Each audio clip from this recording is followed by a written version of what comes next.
ഭൂമിയിൽ ദൈവഭക്തന്റെ ഏറ്റവും വലിയ സമ്മാനം. മാത്രമല്ല, എത്ര കാലം ഈ ഭൂമിയിൽ ജീവിച്ചാലും 10 വയസ്സിലോ 20 വയസ്സിലോ 50 വയസ്സിലോ 100 വയസ്സിലോ ഒരു പരിധിവരെ ഇന്ന് പത്രമെടുത്ത് നോക്കിയാൽ ഒരുപാട് ചെറുപ്പക്കാർ ഈ ലോകത്തോട് യാത്ര പറയുന്നു.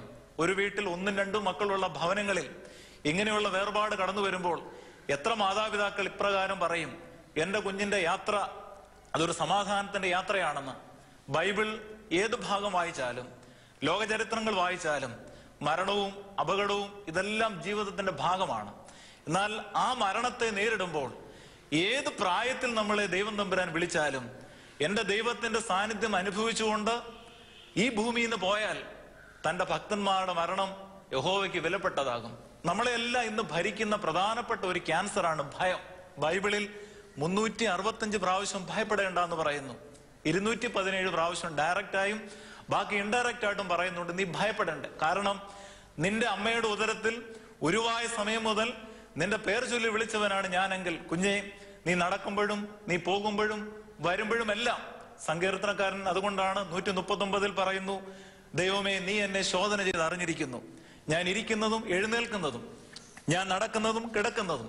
അവസാനത്തെ വരി, വ്യസനത്തിലുള്ള മാർഗം എന്നിൽ ഉണ്ടോ എന്ന് നോക്കി ശാശ്വതമായ മാർഗത്തിൽ നീ എന്നെ നടത്തണമേ. സഹോദരങ്ങൾ, ഇപ്രകാരം ഒരു ദൈവിക ചിന്ത കടന്നു വരണമെങ്കിൽ എങ്ങനെയാണ് ഭയത്തോടുകൂടി ഈ ഭൂമിയിൽ പലരും ജീവിക്കുന്നത്? എനിക്കും ഭാര്യയ്ക്കും മക്കൾക്കും വേണ്ടി മാത്രം ജീവിക്കുമ്പോൾ ജീവിതത്തിന്റെ ഏത് സമയത്തും മരണം നമ്മളെ പിടികൂടിയാൽ നമുക്ക് നമ്മുടെ മക്കളെക്കുറിച്ചോ കുടുംബത്തെക്കുറിച്ചോ പ്രത്യാശയില്ലാതെ ഭൂമിയിൽ നിന്ന് പോകേണ്ടി വരും. വൃദ്ധനായ ശീമോൻ ആഗ്രഹിച്ചത് എന്താ?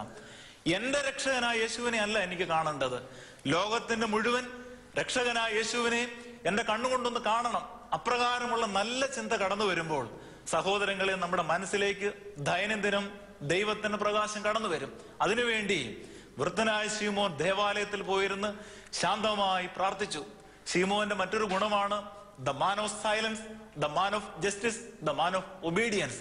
ഇന്ന് ഒരുപാട് പേര് ആത്മീയതയുടെ പിറകെ ലോകം മുഴുവൻ ഓടിയിട്ട് സമാധാനം ലഭിക്കാതെ പോകുമ്പോൾ ദേവാലയത്തിന്റെ പ്രത്യേകത കൂടി ഈ വേദഭാഗത്തിലൂടെ നമ്മളെ പഠിപ്പിക്കുന്നു. സൈന്യങ്ങളുടെ യഹോവേ, തിരുനിവാസം എത്ര മനോഹരം, എന്റെ ഉള്ളം യഹോവയുടെ പ്രാകാരങ്ങളെ വാഞ്ചിച്ചു മോഹിച്ചു പോകുന്നു. വീണ്ടും പറയുന്നുണ്ട്, ഞാൻ യഹോവയോട് ഒരു കാര്യം അപേക്ഷിച്ചു, അത് തന്നെ ഞാൻ ആഗ്രഹിക്കുന്നു, യഹോവയുടെ മനോഹരത്വം കാണുവാൻ, അവന്റെ മന്ദിരത്തിൽ ഇരുന്ന് ധ്യാനിപ്പാൻ, എന്റെ ആയുഷ്കാലമൊക്കെയും യഹോവയുടെ ആലയത്തിൽ പാർക്കേണ്ടതിന് തന്നെ. വൃദ്ധനായ ശീമോൻ യേശുക്രിസ്തുവിനെ കയ്യിലേന്തിയ ദൈവിക പ്രകാശം വിശുദ്ധ കുർബാനയുടെ അനുഭവത്തിലൂടെ പുരോഹിതന്മാർ നമുക്ക് നൽകുന്നുണ്ട്. അതുകൊണ്ടാണ് വിശുദ്ധ കുർബാനയുടെ സദറയിൽ അച്ഛന്മാർ വളരെ ശക്തമായി ചൊല്ലുന്ന ഒരു പ്രാർത്ഥനയുണ്ട്, സദറയുണ്ട്. തന്റെ ആട്ടിൻകൂട്ടത്തിന് വേണ്ടി ബലിയായി തീർന്ന ഉത്തമ ഇടയനായി ഉള്ളോവേ നിനക്ക് സ്തുതി, ഭൂമിയിലെ നിന്ദ്യപൂഴിയായ എന്നെ നിന്റെ ദൈവിക രഹസ്യങ്ങളുടെ തിരുനിവാസസ്ഥാനത്തേക്ക് പ്രവേശിക്കുവാൻ കരുണയോടെ നീ അർഹനാക്കി തീർത്തതിനാൽ എന്റെ ദൈവമേ നിന്നെ ഞാൻ സ്തുതിക്കുന്നു. ഇതാ അഗ്നിമയമായ സ്ഥലത്ത് നിന്റെ അഗ്നിസിംഹാസനം മുമ്പാകെ നിന്നുകൊണ്ട് നിന്റെ ജനത്തിന് പാപപരിഹാരവും സൃഷ്ടി മുഴുവനും വേണ്ടി മോചനവും ഞാൻ യാചിക്കുന്നു. എന്റെ കർത്താവെ, ആവശ്യക്കാരുടെ മുൻപിൽ നിന്റെ സമൃദ്ധമായ ശ്രീഭണ്ഡാരം തുറന്ന് നിന്റെ ഇടവകയിലെ ആടുകളിൽ നിന്റെ അനുഗ്രഹങ്ങൾ ചൊരിയണം. കടക്കാരുടെ കടച്ചീട്ടിനെ കീറിക്കളയണം, പാപിയുടെ കടങ്ങൾ ക്ഷമിക്കണം. മനസ്സോട് മനസ്സുകൂടാതെ അറിവോടും അറിവുകൂടാതെ നിന്റെ തിരുമുമ്പിൽ ഞങ്ങൾ ചെയ്തു പോയ സകല തെറ്റുകളും എന്റെ ദൈവമേ നിന്റെ ഓർമ്മയിൽ നിന്ന് മായ്ച്ചു കളയണം. ഈ വേദഭാഗത്തിന്റെ അടിസ്ഥാനം പരിശോധിച്ചാൽ അറിയാം, ഇത് വിശുദ്ധ കുർബാനയുടെ സാന്നിധ്യം ശക്തമായി വിളിച്ചറിയിക്കുന്ന വേദഭാഗമാണ്. വൃദ്ധനായ ശീമോൻ യേശുക്രിസ്തുവിനെ കയ്യിലേന്തിട്ട് സമാധാനത്തോടെ ഭൂമിയിൽ നിന്ന് പോകണമെന്ന് ദൈവികമായ സ്തുതിഗീതം പാടിയെങ്കിൽ ആരാധനയിൽ പുരോഹിതന്മാർ കയ്യിലെടുക്കുന്ന വിശുദ്ധ കുർബാന ബാറെ കാദീശ് എന്ന് നൽകി വിശുദ്ധ കുർബാന മുറിച്ച് നമ്മുടെ അധരങ്ങളിലേക്ക് വെക്കുമ്പോൾ ചൊല്ലുന്നുണ്ട്, കടങ്ങളുടെ പരിഹാരത്തിനും പാപങ്ങളുടെ മോചനത്തിനും സഭയിലെ സത്യവിശ്വാസികൾക്ക് നൽകുന്നു. വൃദ്ധനായ ശീമോൻ എടുത്ത ആ ശരീരരക്തം ദൈവികമായി നമ്മുടെ സഭയിലൂടെ പുരോഹിതന്മാർ നമ്മുടെ അധരങ്ങളിലേക്ക് വെക്കുന്നു. പക്ഷെ എത്ര പേർക്കറിയാം ഇത് റിയാലിറ്റിയാണ്? പിതാക്കന്മാർ പേര് കൊടുത്തു the medicine of immortality, the sacrament of sacrament. സഹോദരങ്ങളെ, ഇന്നും വിശുദ്ധ കുർബാന അനുഭവിച്ച് ക്യാൻസർ മാറിയ വ്യക്തികളെ എനിക്കറിയാം. വിശുദ്ധ കുർബാന അനുഭവിച്ച് സമാധാനത്തോടുകൂടി ഭവനങ്ങളിലേക്ക് പോയവർ അറിയാം. വിശുദ്ധ കുർബാനയുടെ അനുഭവത്തിൽ കൈമുത്തിന് ശേഷം ഓരോ പുരോഹിതനും വീണ്ടും 15 മിനിറ്റ് മദ്ബായ്ക്കകത്ത് നിന്നുകൊണ്ട് ശാന്തമായി തുയോവ പൂർത്തീകരിച്ച് നെഞ്ചത്ത് കൈവച്ചുകൊണ്ടാണ് ഓരോ പുരോഹിതനും ഇറങ്ങുന്നത്. പരിശുദ്ധ ബലിപീഠമേ, സമാധാനത്താലെ വസിക്കുക. വൃദ്ധനായ ശീമോൻ ചൊല്ലിയ സ്തുതിഗീതമാണ് പുരോഹിതന്മാരും കൈകൊണ്ടെടുത്തതിന് ശേഷം അവസാനമായി ചൊല്ലുന്നത്. പരിശുദ്ധ ബലിപീഠമേ, സമാധാനത്താൽ വരിക. ഇനി ഒരു വിശുദ്ധ കുർബാനയ്ക്ക് ഇവിടെ വരുമോ എന്ന് എനിക്ക് നിശ്ചയമില്ല. ഒരു പക്ഷേ വരാൻ സാധിച്ചില്ലെങ്കിൽ ക്രോബേന്മാരോടും സ്ത്രോപ്പേന്മാരോടും കൂടി എന്നെ എണ്ണണമേ എന്ന് ചൊല്ലിയിട്ടാണ് ഓരോ പുരോഹിതനും തക്സ മടക്കി മെഴുകുതിരി അണച്ച് മദ്ബായുടെ പടിവാതിൽ ഇറങ്ങി പുറത്തേക്ക് വരുന്നത്. ഈ ദൈവിക സാന്നിധ്യം പുരോഹിതൻ മാത്രമല്ല, താഴെ നിന്നുകൊണ്ട് അനുഭവിക്കുന്ന ഓരോ വ്യക്തികളും അറിയണം, ഇത് യേശുവിന്റെ ശരീരമാണ്. ഇതെന്റെ ശരീരം പോലെ ഇരിക്കുന്നോ, ഇതെന്റെ രക്തം പോലെ ഇരിക്കുന്നോ പറഞ്ഞിട്ടല്ല യേശു ക്രിസ്തു നമുക്ക് നൽകിയത്. This is real blood, this is real blood.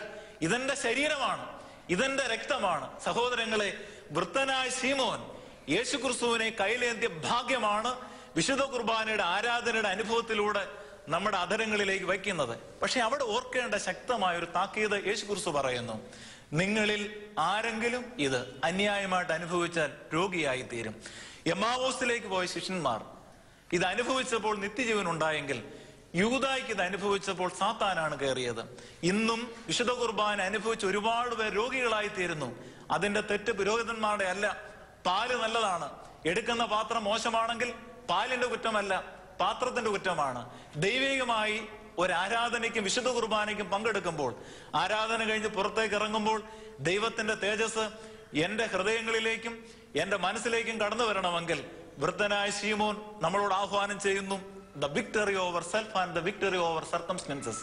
അതിന് ആരാധനയ്ക്ക് വന്നു നിൽക്കുമ്പോൾ ഇന്നു മുതൽ ഒരു തീരുമാനമെടുക്കണം.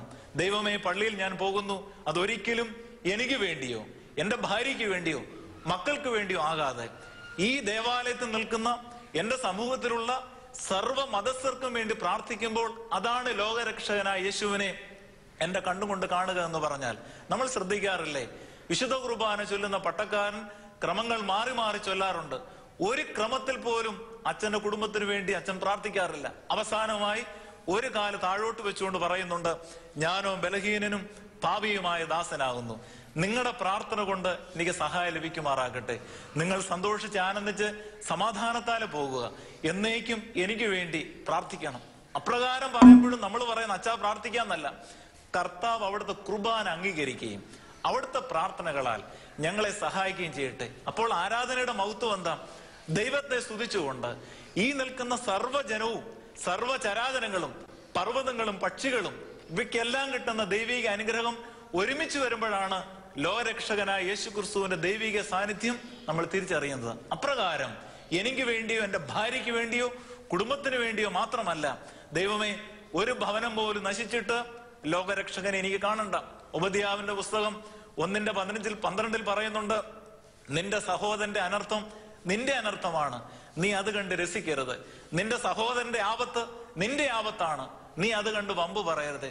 എത്ര പേരുണ്ട് ഈ വിശുദ്ധ കുർബാന അനുഭവിച്ചിട്ട് എനിക്ക് കിട്ടുന്ന അനുഗ്രഹം, എനിക്ക് കിട്ടുന്ന സൗഭാഗ്യം മറ്റുള്ളവർക്ക് ലഭിക്കണം. ഒരു ഭവനം പോലും നശിച്ചിട്ട് ഈ ഭൂമിയിൽ നിന്ന് ഞാൻ മരിക്കുവാൻ ഇടയാകരുത്. അവിടെയാണ് സഹോദരങ്ങളെ ദൈവത്തിന്റെ മാത്രമല്ല, ഇപ്രകാരമുള്ള ഒരു ചിന്ത നമ്മുടെ ഉള്ളിൽ കടന്നു വരുമ്പോൾ നമ്മൾ തന്നെ പറയും, നിനക്കില്ലോ ഒരു ലോകം, എനിക്കില്ലോ ലോകം, നമുക്കുണ്ടൊരു ലോകം. നിനക്കായിട്ടൊരു ലോകമില്ല, എനിക്കായിട്ടൊരു ലോകമില്ല, പക്ഷെ നമുക്കായിട്ടൊരു ലോകമുണ്ട്. ആ ലോകത്തിന്റെ വ്യക്തികളായിട്ടാണ് ഇവിടെ ഇരിക്കുന്ന ഓരോ ദൈവമക്കളെയും ദൈവം തമ്പുരാൻ ഭൂമിയിലേക്ക് ആക്കി വെച്ചിരിക്കുന്നത്. മാത്രമല്ല, ഈ അനുഗ്രഹം എന്താണ്? ദൈവത്തിന്റെ സാന്നിധ്യം എന്താണ്? നമ്മളൊന്ന് പ്രാർത്ഥിച്ചു നോക്കി. പ്രഭാതത്തിൽ എഴുന്നേറ്റ് ഒരു പ്രാർത്ഥന നടത്തി, ദൈവമേ, ഇന്ന് ഞാൻ പോകുമ്പോഴെല്ലാം നീ എന്റെ കൂടെ ഉണ്ടാകണമെന്ന് ആഗ്രഹിച്ചാൽ രാജാവിനെ കിട്ടുമ്പോൾ ഖജനാവ് കൂടെ പോരും. പക്ഷെ നമുക്കിന്ന് രാജാവിനെ വേണ്ട, ഖജനാവ് മതി. നമ്മുടെ ഇന്നത്തെ പാട്ടുകൾ തന്നെ നോക്കി. പണ്ട് പ്രഭാതത്തിൽ എഴുന്നേറ്റാൽ ഉടനെ മാതാപിതാക്കൾ പാടുന്ന പാട്ടാണ് അതിരാവിലെ തിരുസന്നിധി, മനമേ പക്ഷി ഗണങ്ങൾ, വൈകിട്ട് പാടും വന്ദനം യേശുവര. അതിനേക്കാളെല്ലാം ഹൃദയസ്പർശിയായി എല്ലാ സഭയിലുമുള്ളവർ പാടുന്ന പാട്ടാണ് അനുഗ്രഹത്തിന് അധിപതിയെ, അനന്താ നിൻ കൃപനദിയെ, അനുദിനം നിൻ പദംഗതിയെ, അടിയന് നിൻ ഗതിമതിയെ. എന്താ മതിയെ, മതിയെ, മതിയെ, സമാധാനം, എനിക്കത് മതി, എന്നാ മതി എന്നാ. മഴ പെയ്താൽ പുരചോരും, വീട്ടിൽ പട്ടിണി, കയ്യിൽ സാമ്പത്തികമില്ല, എങ്കിൽ പോലും ദൈവമേ, എനിക്ക് നിന്റെ കൃപ മതി. പക്ഷെ നമ്മൾ ആരും ഇന്ന് ഇങ്ങനെയുള്ള പാട്ട് പാടാറില്ല. എല്ലാവരും ഒരുപോലെ പാടുന്ന പാട്ടാണ്. ഇത്രത്തോളം യഹോവ സഹായിച്ചു, ഇത്രത്തോളം ദൈവം എന്നെ നടത്തി. എന്താ ഇതിന്റെ അർത്ഥം? എന്റെ ജീവിത സുഖദുഃഖങ്ങളിൽ എന്നെ ദൈവം ഇത്രത്തോളം വഴി നടത്തി. അല്ലാതെ അടുത്തിടയ്ക്ക് ഒരാൾ പറഞ്ഞു, തിരുവനന്തപുരത്ത് 2 ഫ്ലാറ്റ് കോഴിക്കോട്ടും വാങ്ങിച്ചു, 10 ഏക്കർ റബ്ബർ തോട്ടം നോക്കുന്നുണ്ട്, ഇത്രത്തോളം യഹോവ സഹായിച്ചു. വാരി വാരി കൂട്ടുന്നതിന് ദൈവാനുഗ്രഹം എന്ന് പറയുന്നില്ല. യേശുക്രിസ്തു മൂടായെന്നും ബോഷായെന്നും വിളിച്ചത് എന്റെ കളപ്പുരയിൽ കൂട്ടി ഇതെല്ലാം വാരി സമ്പാദിച്ച് ഞാൻ സമൃദ്ധിയായി ജീവിക്കുമെന്ന് ബോഷത്തോടുകൂടി ചിന്തിച്ചവനെ വിളിച്ച പേരാണ് മൂടായെന്നും ബോഷായെന്നും. വേറെ ആരെയും യേശുക്രിസ്തു വിളിച്ചില്ല. അതുകൊണ്ട് ധനം വേണ്ട എന്നോ, സമ്പത്ത് വേണ്ട എന്നോ, ആഹാരം വേണ്ട എന്നോ, പാർപ്പിടം വേണ്ട എന്നല്ല.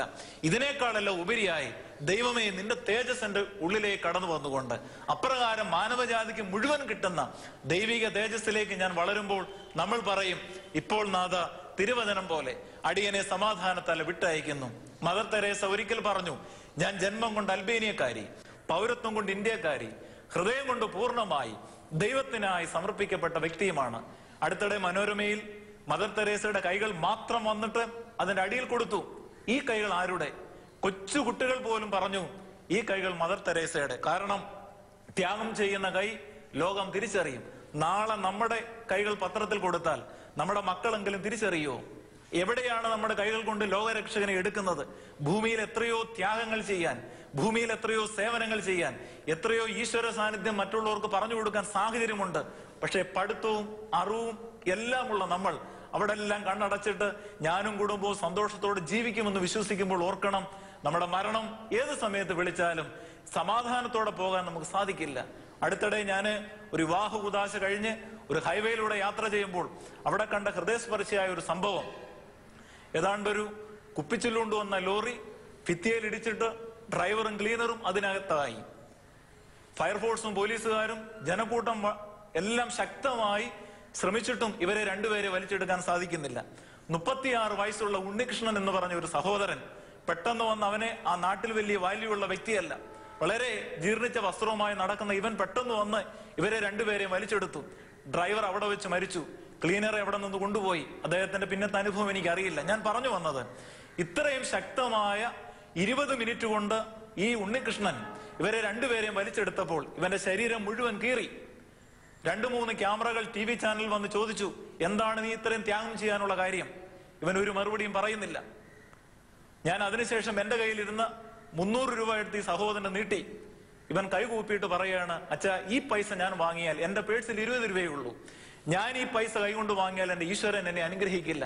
ഞാൻ ആലോചിച്ചു, വൃദ്ധനായ ശീമോൻ യേശുക്രിസ്തുവിനെ കയ്യിലേന്തിയെങ്കിൽ ഇങ്ങനെ സമൂഹത്തിൽ വിലയും നിലയും ഇല്ലെന്ന് നമ്മൾ ചിന്തിക്കുന്ന അനേകരിന്നും യേശുക്രിസ്തുവിനെ, ഈശ്വരനെ കൈകൊണ്ട് എടുക്കുന്നുണ്ട്. ഇന്ന് റോഡപകടം നടക്കുമ്പോൾ ചിന്തിച്ചു നോക്കി, ഏതാണ്ട് 50% പേരും അപകടം നടക്കുന്നുണ്ടല്ല മരിക്കുന്നത്.